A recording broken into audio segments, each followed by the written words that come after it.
आता तोंडलीची भाजी म्हटलं की तुमच्यापैकी बऱ्याचशा जणांना ही भाजी नक्कीच आवडत नसेल, पण आज इथे आपण जी पद्धत वापरून ही भाजी बनवणार आहोत ती पद्धत वापरून जर का तुम्हीसुद्धा भाजी बनवली तर नक्कीच बोटंसुद्धा चाटून पुसून खाल इतकी ही भाजी चवीला मस्त लागते। तर त्यासाठी इथे मी पाव किलो प्रमाणामध्ये तोंडली घेतलेली आहे। फक्त तोंडली घेताना हाताने थोडीशी दाबून बघायची, कारण ती खूप जास्त कडक असेल तर भाजी खायला थोडी तुरट लागते किंवा नरम असेल तर लालसर तोंडलीचा वापर आपल्याला भाजीसाठी करायचा नाही आहे। तर पाव किलो प्रमाणात तोंडली घेतली, याला स्वच्छ धुवून घेतलेला आहे आणि इथे मी व्हिडिओमध्ये दाखवल्याप्रमाणे याचा जो देठाकडचा आणि टोकाकडचा जो भाग आहे तो आपल्याला कट करून टाकायचा आहे आणि त्यानंतर आपल्याला तोंडली बारीक कट करून न घेता व्हिडिओमध्ये दाखवल्याप्रमाणे देठाकडचा आणि टोकाकडचा भाग काढून टाकायचा आहे आणि असे हे उभे याला कट देऊन घ्यायचे आहेत, म्हणजे मग सगळे मसाले यामध्ये आतपर्यंत मुरले जातील आणि भाजीसुद्धा चवीला छान लागणार आहे। आता जी काही पिकलेली लाल कलरची तोंडली आहे ती मी बाजूला काढून टाकलेली आहे आणि बाकीची जी आहे याला मी असे उभे कट देऊन घेतलेले आहेत। चला आता लगेचच आपण भाजी करायला घेऊ। त्यासाठी गॅसवर कढई गरम करायला ठेवली, त्यामध्ये अर्धी पळी इतकं तेल घेतलं। तेल चांगलं गरम झालं की यामध्ये घालायची तोंडलीची भाजी। आता आपण याला बारीक चिरून घेतलेलं नाही आहे, अख्खीच तोंडली आहे, त्यामुळे सुरुवातीला याला आपल्याला तेलावरती चांगलं परतून घ्यायचं आहे, म्हणजे मग भाजी चवीला चांगली लागते, यातला तुरटपणासुद्धा थोडासा कमी होतो। त्यामुळे यामध्ये थोडंसं मीठ आणि थोडीशी हळद घालायची आणि हळद मिठामध्ये याला चांगलं असं परतून घ्यायचं आहे। हळद आणि मीठ घालून याला तेलावर चांगलं परतून घेतलं की म्हणजे मग याला शिजायला खूप जास्त वेळ लागत नाही, पटकन तोंडलीची भाजी मऊसर होते आणि ही खातानासुद्धा चवीला चांगली लागते। 1-2 मिनटं मध्यम गॅसवरती याला परतून घेतलेलं आहे। त्यानंतर काय करायचं, यावर आपल्याला झाकण ठेवायचं आहे आणि झाकण ठेवून वाफेवर याला आपण छान असं मऊसर शिजवून घेणार आहोत। आता हे शिजतंय तोपर्यंत आपण भाजीसाठी एक वाटण तयार करून घेऊ। तर त्यासाठी काय करायचं आहे, मिक्सरचं भांडं घेतलेलं आहे, यामध्ये एक मध्यम आकाराचा टोमॅटो छोट्या तुकड्यांमध्ये कट करून घेतलेले आहेत, बिया काढून टाकलेल्या आहेत। अर्धा इंच आल्याचे तुकडे आणि 10 ते 12 लसणाच्या पाकळ्या, सोबतच थोडीशी कोथिंबीर घातलेली आहे। पाणी न घालताच आता याला आपण मिक्सरवर फिरवून घेऊ। तर अशा रीतीने हे आपलं भाजीसाठी वाटण तयार झालं आणि त्यानंतर इथे आपण बघूयात की आपली तोंडलीची भाजी व्यवस्थित शिजली आहे की नाही। यावरचं झाकण काढायचं, याला तळापासून हलवून घ्यायचं। तर हे बघा, ही अजून थोडीशी कच्ची आहे, व्यवस्थित शिजली गेलेली नाही। ही शिजून मस्त मऊसर व्हावी याकरता पुन्हा यावरती आपल्याला झाकण ठेवायचं आहे आणि आणखीन 2-3 मिनटं याला आपण मध्यम गॅसवरती वाफवून घेणार आहोत।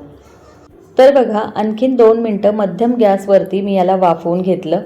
इथे तुम्ही बघाल तर तोंडली वाफवून अगदी छान मऊसर झालेली आहे। तेलावर अशी तोंडली परतून थोडीशी वाफवून घेतली की भाजी चवीला खूप छान लागते, त्यामुळे ही प्रोसेस मात्र नक्की करा। आता तोंडली वाफवून झाली, याला आपण एका डिशमध्ये काढून घेऊयात। तर बघा, हळद मीठ घालून तेलामध्ये तोंडलीची भाजी छान परतून घेतली, ही अशीच खायला सुद्धा खूप छान लागते। आता आपण भाजी बनवायला घेऊयात। तर त्यासाठी कढईमध्ये साधारण 2 पळी इतकं तेल गरम करायला ठेवलं आहे। तेल चांगलं तापलं की यामध्ये अर्धा चमचा जिरं घालायचं, याला छान फुलू द्यायचं आणि त्यानंतर यामध्ये आपण घालणार आहोत 2 मध्यम आकाराचे बारीक चिरलेले कांदे आणि याला आपल्याला मध्यम गॅसवरती छान मऊसर होईस तोपर्यंत चांगलं परतून घ्यायचं आहे। गॅस मध्यम ठेवायचा आहे आणि 2-3 मिनटासाठी कांदा आपल्याला चांगला मऊसर होईस तोपर्यंत तांबूस रंगावरती परतून घ्यायचा आहे। 2 मिनटं कांदा मी चांगला परतून घेतलेला आहे, छान मऊसर झालेला आहे आणि त्यानंतर आता यामध्ये घालूयात टोमॅटो, आलं, लसूण आणि कोथिंबीरीचे हे वाटण। याला सुद्धा मध्यम गॅसवरती आपल्याला 1-2-3 मिनटासाठी परतून घ्यायचं आहे, म्हणजे मग याचा जो कच्चेपणा आहे तो नाहीसा होईल। तर बघा, मध्यम गॅसवरती कांदा आणि आपण घातलेलं टोमॅटोचं वाटण छान असं परतून घेतलेलं आहे आणि याला बघा मस्त असं तेलसुद्धा सुटलेलं आहे। पण आता ह्या भाजीला छान बाइंडिंग यावं, एकसंधपणा यावा याकरता मी यामध्ये फक्त 1 चमचाभर बेसन पिठाचा वापर केलेला आहे। बेसन पीठसुद्धा मिनिटभर आपल्याला मंद ते मध्यम गॅसवरती परतून घ्यायचं आहे, म्हणजे मग याचा कच्चा वास किंवा कच्चेपणा नाहीसा होईल।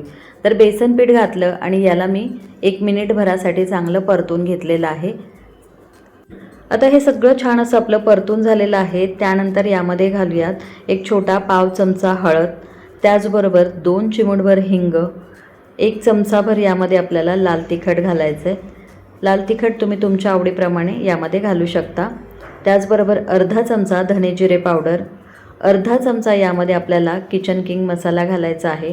त्याचबरोबर भाजी चवीला चांगली लागावी याकरता मी यामध्ये अर्धा चमचा पावभाजी मसालासुद्धा घातलेला आहे.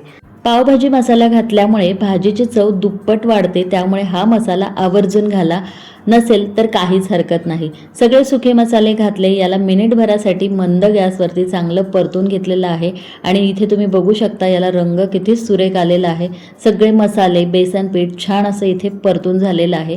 आता भाजीला छान असं क्रीमी टेक्स्चर यावं, चवीला भाजी चांगली लागावी याकरता मी यामध्ये फक्त 1 चमचाभर ताजं घट्टसर असं कमी आंबट असलेलं दही घातलेलं आहे. दही घालणं पूर्णपणे ऑप्शनल आहे, पण भाजीच्या ग्रेव्हीला हॉटेलसारखं रिच आणि क्रीमी टेक्स्चर यावं याकरता मी यामध्ये दह्याचा वापर केलेला आहे. आता हे सगळे मसाले छान असे आपले परतून झालेले आहेत आणि तुम्ही इथे बघाल तर मस्त असं याला टेक्स्चर आलेलं आहे आणि रंगसुद्धा खूप सुरेख आलेला आहे. फक्त आता यामध्ये मी 2 चमचे पाणी घातलेलं आहे. पाणी घालायचं, याला मिक्स करून घ्यायचं आहे, म्हणजे मग आपण यामध्ये जे बेसन पीठ घातलेलं आहे ते कढईच्या तळाशी चिकटणार नाही. आणि आता याला चांगलं परतून घेतल्यानंतर यावरती झाकण ठेवायचं आहे. 2 मिनटं आपण याला फक्त वाफेवर शिजून घेणार आहोत, म्हणजे मग सगळे मसाले यामध्ये छान मुरले जातील आणि भाजीसुद्धा चवीला चांगली लागेल. तर बघा 2 मिनटं मी यावर झाकण ठेवून याला छान असं वाफवून घेतलं आहे आणि त्यानंतर तुम्ही इथे बघाल या सगळ्या मसाल्यांना छान असं तेल सुटलेलं आहे आणि याला रंगसुद्धा खूप सुरेख आलेला आहे. मस्त असं याला टेक्स्चरसुद्धा आलेलं आहे, तुम्ही बघू शकाल. आता त्यानंतर आपण मगाशी जी तोंडली तेलावरती परतून घेतलेली होती ती यामध्ये घालायची आहे आणि सगळ्या मसाल्यांसोबत याला चांगलं मिक्स करून थोड्या वेळासाठी आपण हे परतून घेणार आहोत. तोंडली आपण आधीच परतून घेतलेली आहे, त्यामुळे आता भाजी शिजायला खूप जास्त वेळ लागत नाही. सगळे मसाले याला चांगले कोट झाले, तोंडली व्यवस्थित यामध्ये मिक्स झाली की त्यानंतर यामध्ये आपल्याला घालायचे पाणी. आता ही भाजी खूप जास्त पातळ खायला चांगली लागत नाही. हॉटेलमधल्या भाज्यांची ग्रेव्ही जितकी दाटसर असते अगदी तितकीच आपल्याला याची सुद्धा ग्रेव्ही दाटसर ठेवायची आहे. त्यासाठी पाऊण ग्लास इतकं मी यामध्ये पाणी घातलंय. चवीपुरतं यामध्ये मीठ घालायचं आहे आणि भाजी चवीला हॉटेलच्या भाजीप्रमाणे लागावी याकरता मी यामध्ये अर्धा चमचा कसुरी मेथी घातलेली आहे. ही घालणं पूर्णपणे ऑप्शनल आहे. याला तळापासून हलवून एकदा व्यवस्थित चांगलं आपल्याला मिक्स करून घ्यायचं आहे. त्यानंतर गॅस आपल्याला मध्यम ठेवायचा आहे आणि मध्यम गॅसवरती भाजीला एक उकळी आली त्यानंतर गॅस मंद ठेवायचा आहे आणि मंद गॅसवरती यावर झाकण ठेवून साधारण 5 ते 6 मिनटं याला आपण वाफवून घेणार आहोत. आता इथून पुढे याला खूप जास्त शिजवायची गरज लागत नाही, कारण आपण आधीच तोंडलीची भाजी तेलावरती परतून घेतलेली होती. तर हे बघा, एक 5 ते 6 मिनटं मंद गॅसवरती याला छान असं वाफवून घेतल्यानंतर मस्त अशी ही तोंडलीची गरमागरम भाजी इथे आपली तयार झालेली आहे. तोंडलीची भाजी तयार झाली की त्यानंतर यावरून 1 चमचाभर साजूक तूप घालायचं आहे, म्हणजे मग भाजी चवीला चांगली लागते आणि याला मिसळून घ्यायचं आहे. अशा पद्धतीने बनवलेली ही तोंडलीची भाजी किंवा हा तोंडली मसाला चवीला इतका छान लागतो की न खाणारे सुद्धा याला नक्कीच आवडीने खातील. एकदा नक्की करून बघा. गरमागरम भाकरी चपातीसोबत हा तोंडली मसाला खायला खूप छान लागतो. भातासोबत खाल्ला तरीसुद्धा काहीच हरकत नाही, अप्रतिमच लागणार आहे. त्यामुळे तुम्हीसुद्धा हा तोंडली मसाला किंवा तोंडलीची भाजी एकदा नक्की करून बघा. रेसिपी कशी झाली हे कमेंट्स बॉक्समध्ये कमेंट करून सांगायला अजिबात विसरू नका. तर पुन्हा भेटूया अशाच एका छानशा रेसिपीसोबत. तोपर्यंत धन्यवाद.